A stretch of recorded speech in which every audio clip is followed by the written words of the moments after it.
So hello students and welcome to my channel. So students, आज हम पढ़ेंगे हमारी इकोनॉमिक्स की क्लास 11th के जो पहला चैप्टर है इंट्रोडक्शन ऑफ इकोनॉमिक्स कि मीन्स हम इसमें बेसिक पढ़ेंगे कि इकोनॉमिक्स क्या होता है और हमारा माइक्रो इकोनॉमिक्स क्या होते हैं एंड मैक्रो इकोनॉमिक्स क्या होता है। सो स्टूडेंट्स, अगर आप मेरे चैनल पर नए हैं तो आप चैनल को सब्सक्राइब करें और अपने दोस्तों को शेयर कर दें।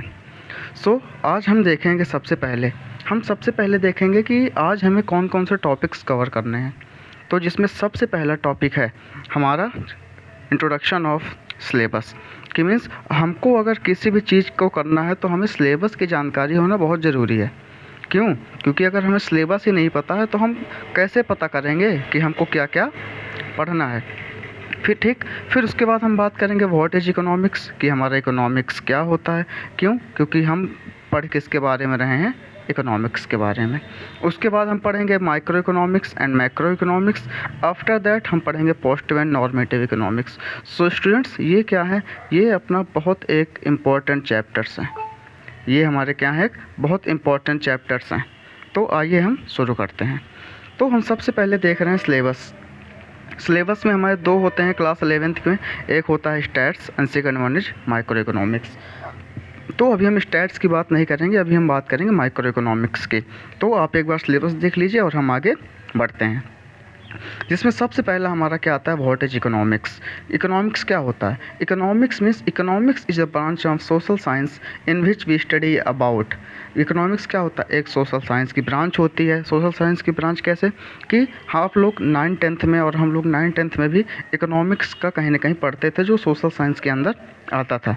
तो इसी तरह इकोनॉमिक्स क्या है, एक सोशल साइंस की ब्रांच है जिस पे हम पढ़ते हैं कि प्रोडक्शन क्या होता है, कंजप्शन क्या होता है, नेशनल मैनेजमेंट क्या होता है एंड वेल्थ ऑफ नेशंस क्या होते हैं। ठीक है, अब हम इसके बारे में एक एक करके बहुत डिटेल में क्या करेंगे, जानेंगे। सबसे पहला प्रोडक्शन क्या है?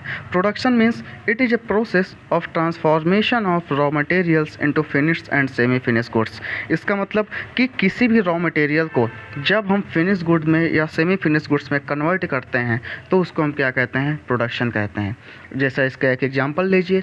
इसका एग्जांपल क्या है?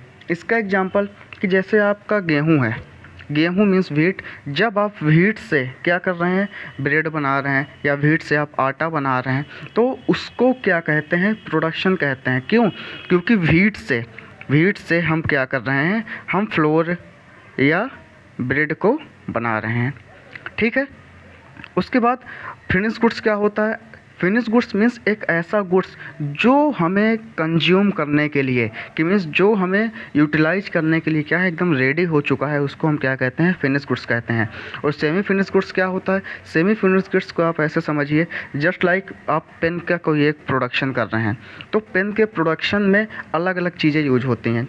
हम उस पर रिफ़िल यूज होगी, उस पर इंक यूज होगा, उस पर आगे के निडल, उसका कैप, वो सारी चीज़ें क्या है, अलग अलग कंपनीज बनाएंगी। तो जो पेन का जो मान लो जो कैप बनाता है, जस्ट अज्यूम कि एक एग्जांपल है कि पेन का जो कैप बनाता है, जो कैप बना रहा उसके लिए तो फिनिश गुड्स है, लेकिन जो पेन का प्रोडक्शन कर रहा है उसके लिए वो सेमी फिनिश गुड्स है। क्यों? क्योंकि विदाउट कैप पेन इनकम्प्लीट है, तो वो क्या होता है, सेमी फिनिश गुड्स होते हैं। उसके बाद क्या होता है, प्रोडक्शन क्या करता है? प्रोडक्शन हमको बताता है कि कंज्यूमर की डिमांड को सप्लाई कैसे करेंगे। क्यों? मान लो हमको भूख है, हमको खाना खाना है, हमको रोटी खाना है, जब तक हमें रोटी मिलेगी नहीं क्या हमारी भूख पूरी हो जाएगी? नहीं।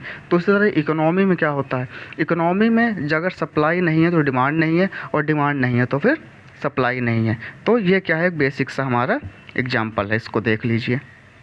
उसके बाद आता है कंजप्शन नाम सुनते ही सबसे पहले लोग सोचते हैं कि किसी भी चीज़ को खाना। जी नहीं, कंजप्शन मतलब होता है कोई भी चीज़, कोई भी गुड्स, कोई भी सर्विसेज, कोई भी कमोडिटी का अगर हम क्या कर रहे हैं, यूज कर रहे हैं तो उसको हम क्या कहते हैं, कंजप्शन कहते हैं। कंजम्पशन, ये देखो, the use of goods and services by house hold मतलब क्या होता है, कोई इंडिविजुअल या कोई किसी इंसान के द्वारा। Consumption is a act of using resources to satisfy current needs and wants. और इससे क्या होता है, लोगों की नीड्स और लोगों की ज़रूरतें क्या हो जाती हैं, पूरी हो जाती हैं। जैसे एग्जांपल देखो, use of phone, use of black board. After that rational management.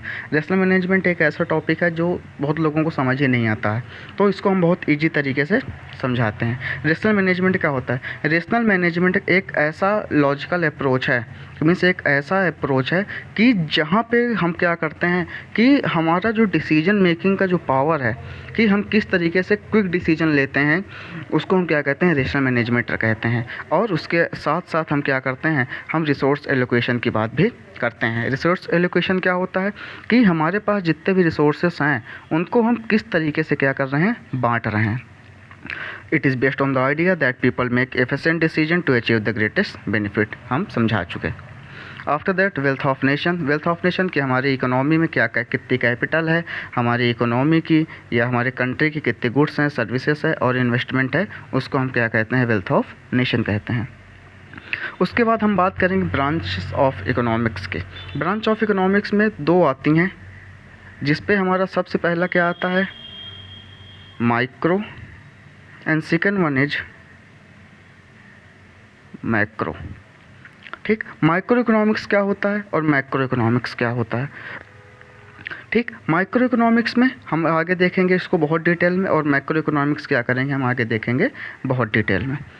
तो अब ये देखिए क्या है, there are multiple branches of economics but we have to learn only in class 11th। अब हमको क्लास 11th के हिसाब से सिर्फ कुछ ही पढ़नी है, तो आइए हम इसको देखते हैं। ये देखो, सबसे पहला micro economics and second one is statistical for economics. हमको क्लास 11th के हिसाब से माइक्रो और स्टैट्स को पढ़ना है, और क्लास 12th में हम लोग को पढ़ाया जाता है macro economics and Indian economy. अब देखो माइक्रो इकोनॉमिक्स की बात करते हैं। माइक्रो इकोनॉमिक्स क्या होता है? माइक्रो का मतलब ही क्या होता है? स्मॉल। माइक्रो मतलब क्या है? माइक्रो का मतलब है स्मॉल। Micro means small. तो जब हम अपने इकोनॉमी में किसी एक इंडिविजुअल लेवल पे बात करेंगे, जब हम क्या करेंगे, जब हम इंडिविजुअल लेवल पे बात करेंगे तो उसको हम क्या कहते हैं? माइक्रो इकोनॉमिक्स कहते हैं। जस्ट लाइक ये देखिए, micro economics is the study of how individuals and businesses make decision about allocating scarce resource. कि मीन्स एक इंडिविजुअल है कि एक बिजनेस किस तरीके से क्या करता है? डिसीजन लेता है, उसको हम क्या कहते हैं? माइक्रो इकोनॉमिक्स कहते हैं। और माइक्रो इकोनॉमिक्स एक ग्रीक वर्ड माइक्रोस से मिलके बना है। ठीक है, उसके बाद it is a branch of economics that focuses on behaviour of individual economic unit such as household, firm and prices. जैसा कि अभी बताया मैंने कि यहाँ पे household means single individual की बात होगी, किसी घर की बात होगी, और बहुत छोटे लेवल में हम क्या करेंगे? इसका बात करते हैं। उसके बाद ये क्या करता है? फिर वही चीज़ individual, household and firm and decision making and allocation of resources. और सबसे ज़रूरी क्या है कि इसको हम क्या कहते हैं? प्राइस थ्योरी कहते हैं। ये याद रखना, ये MCQ में आ सकते हैं। उसके बाद हम बात करते हैं मैक्रो इकोनॉमिक्स की। मैक्रो इकोनॉमिक्स, जब हम अपने पूरे होल इकोनॉमी की बात करेंगे कि हमारी इकोनॉमी में किस तरीके से चीज़ें चल रही हैं, जस्ट लाइक हमारी इकोनॉमी का परफॉर्मेंस क्या है, हमारी इकोनॉमी का स्ट्रक्चर क्या है, हमारी इकोनॉमी का बिहेवियर क्या है।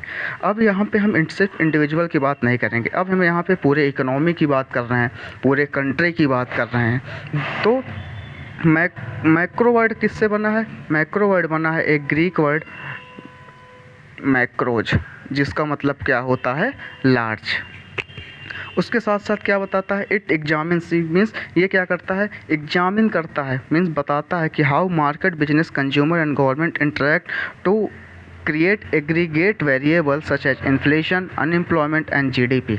ये क्या करता है? ये हमको चीज़ें बताता है कि हमारा इकोनॉमी में कितना इन्फ्लेशंस हैं और कितनी सारी चीज़ें उस हिसाब से चल रही हैं। फिर उसके बाद macro economics is also known as income theory and employment theory और एग्रीगेट इकोनॉमिक्स। इसको क्या कहते हैं? ये बहुत इम्पोर्टेंट पॉइंट है। ये क्या है? ये बहुत इम्पोर्टेंट पॉइंट है। उसके बाद हम देखते हैं इसका बहुत डिफरेंस क्यों, क्योंकि ये एक ऐसा टॉपिक है कि जो आप 11th के एग्ज़ाम में या 12th के एग्ज़ाम में कहीं भी आप अगर माइक्रो एंड मैक्रो पढ़ रहे हैं तो इसका डिफरेंस एकदम पूछा ही पूछा जाता है। तो मैक्रो इकोनॉमिक्स क्या करता है, इंडिविजुअल की बात करता है, और मैक्रो इकोनॉमिक्स क्या करता है, होल की बात करता है। इसमें फैमिलीज एंड बिजनेसमैन होते हैं, इसमें national, regional and global economies होती हैं। उसके बाद माइक्रो इकोनॉमिक्स बताता है कि इंडिविजुअल कैसे डिसीजन बनाते हैं, और मैक्रो इकोनॉमिक्स बताता है कि गवर्नमेंट किस तरीके से डिसीजन बनाती है। अब ये देखिए, इसका एक micro economics and macro economics studies individual income, यहाँ पे नेशनल इनकम। माइक्रो इकोनॉमिक्स में हम डिमांड एंड सप्लाई पढ़ते हैं, यहाँ पे हम टोटल एम्प्लॉयमेंट पढ़ते हैं। Micro economics house hold and firm का डिसीजन होता है, और मैक्रो इकोनॉमिक्स क्या होता है, पूरे इकोनॉमी का डिसीजन किस तरीके से लिया जाता है। स्टडीज इंडिविजुअल प्राइस एंड इसमें overall price level, analyse demand and supply, उसके बाद इसमें aggregate demand and supply. Aggregate क्या होता है ये हम जब आगे पढ़ेंगे तब देखेंगे। उसके बाद आता है positive and normative economics. Positive economics क्या होता है, पॉजिटिव इकोनॉमिक्स एक ऐसा इकोनॉमिक्स होता है कि जो हम क्या करते हैं, फैक्ट बेस पे बात करते हैं। फैक्ट बेस पे हम इसका बहुत एक एग्जांपल लेते हैं, बहुत कोई सिंपल एग्जांपल लेते हैं। जस्ट लाइक कि हमको जब कोई डेटा मिलता है, कि जैसे हमको गूगल में कोई डेटा मिला, या हमको टाइम्स ऑफ इंडिया में प्रिंटेड कोई डेटा मिला, तो मीन्स जब हमको कोई फैक्चुअल इन्फॉर्मेशन या जब कोई डेटा हमको मिलता है तो उसको हम क्या कहते हैं, पॉजिटिव इकोनॉमिक्स कहते हैं। Focuses on fact, data and objectives analysis to describe, explain and quantify economic phenomena. ठीक है। एंड नॉर्मेटिव इकोनॉमिक्स क्या होता है, नॉर्मेटिव इकोनॉमिक्स पे हम सिर्फ और सिर्फ एक बेसिक अपने ओपिनियन पे कह देते हैं, कि जैसे कि हम ये कह देते हैं कि आने वाले टाइम पे जीडीपी उठेगी या गिरेगी। तो ये क्या है, लोग अपने ओपिनियन से क्या करते हैं, बताते हैं, जो कि मॉरली गुड और बैड दोनों हो सकता है। तो आप बहुत एक बेसिक डिफरेंस समझिएगा पॉजिटिव में। पॉजिटिव क्या होता है, ये फैक्ट की बात करता है, और ये क्या करता है, ओपिनियन की बात करता है। ठीक है। उसके बाद आज की क्लास हमारी यहीं पे ख़त्म होती है। तो अगर आपको मेरी वीडियो अच्छी लगी हो तो आप अब चैनल को सब्सक्राइब करें, और अपने दोस्तों को क्या कर दें, शेयर कर दें। सो आपको हमारी चैनल पे ऐसे ही रोज़ नए नए अपडेट्स मिलते रहेंगे। सो आप खुश रहें, मस्त रहें, और इसी तरह क्या करते रहें, हमारे साथ जुड़े रहें और पढ़ते रहें।